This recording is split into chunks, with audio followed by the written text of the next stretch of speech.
2012. I was sitting outside the auditorium I had just finished my last final exam in.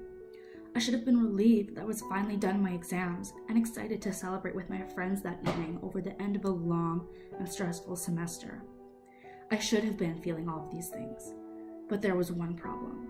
I had no friends or money to celebrate with. In fact, I felt like I had nothing at all. My parents had abandoned their relationship with me. I had no money to support myself, and I was sure that when my final marks came back, I'd be removed from my program at school.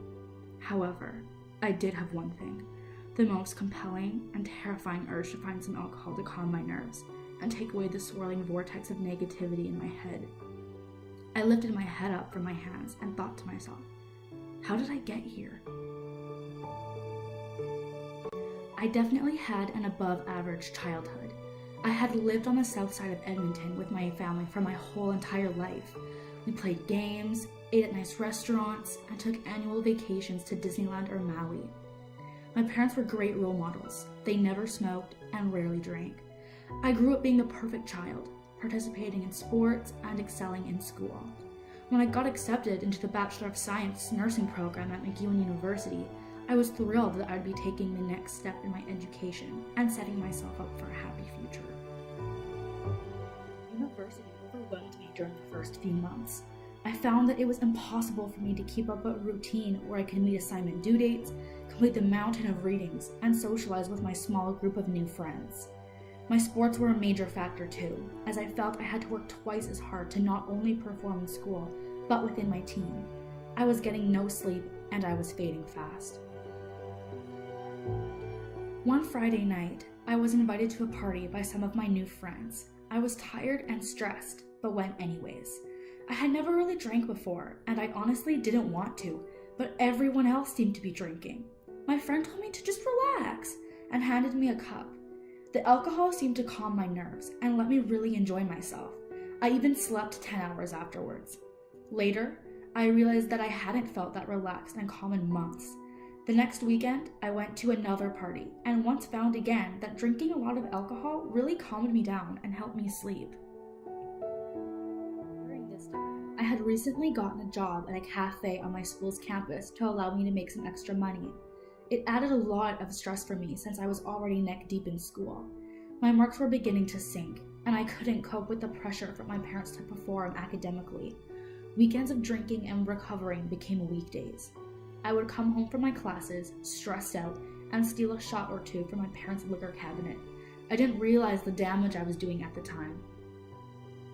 Soon enough, my marks really began to sink, as my work schedule took time away from my studying, which I did so little now of anyways because I would intoxicate myself with alcohol to the point where I would fall asleep at the kitchen table.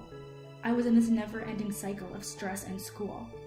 My drinking began to affect other aspects of my life too. My friends began to pull away from me because I would skip morning classes to sleep off my drinking. I lost my job at the cafe because I either came late due to schoolwork or had too many people covering my shifts so I could drink and study. I also had a falling out with my parents, as they could not control my urge to drink whenever I was stressed or steal liquor from our home. At the time the last month of school rolled around, I barely recognized myself from only a few months earlier. I had lost my friends, ruined my grades, was emotionally and physically exhausted all the time, and had damaged my relationship with my parents. I couldn't function, and I was spiraling out of control. It was devastating to be such a disappointment to my parents.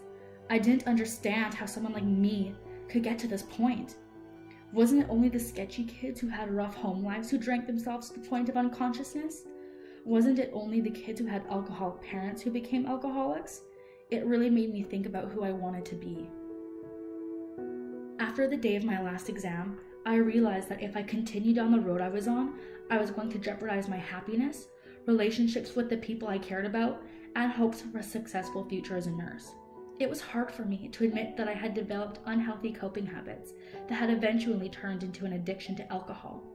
I sat down with my parents, and we decided to implement some healthy habits such as exercise, counseling, and attending a rehabilitation center so that I could wean my body off the urge to drink and hopefully make a successful recovery. Things began to look up after I began implementing my healthy coping strategies. My relationship with my parents became one of love and trust again. They were so supportive of me and positively encouraged me in every way possible. I began to hang out with my friends and even made some new ones. I found out that I had passed on all my exams. I lost some weight and felt stronger and healthier than I ever had in months. Additionally, I found that I could actually get a full 7 hours of sleep if I turned off my phone and read for about half an hour at night. 6 years later, I am a graduated RN of McEwen University and have a successful job at a substance abuse rehabilitation center for youth. Getting back to my old self wasn't easy. To say it was challenging would be an understatement. I had my setbacks, and moments where I would relapse into stress fits and anxiety attacks. Some days it felt like I made giant steps in my recovery, and other days it was as if I was miles behind where I wanted to be. It was the internal motivation and support from my friends and family that really allowed me to regain control of my addiction and become healthy again.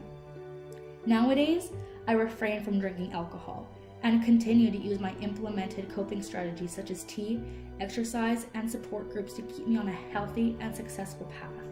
While my alcohol addiction represents a very negative time in my life, I also see it as a time where I grew as a person and learned many lessons. I learned that my previous addiction does not define me, and that anyone and everyone is susceptible to unhealthy coping mechanisms such as mine.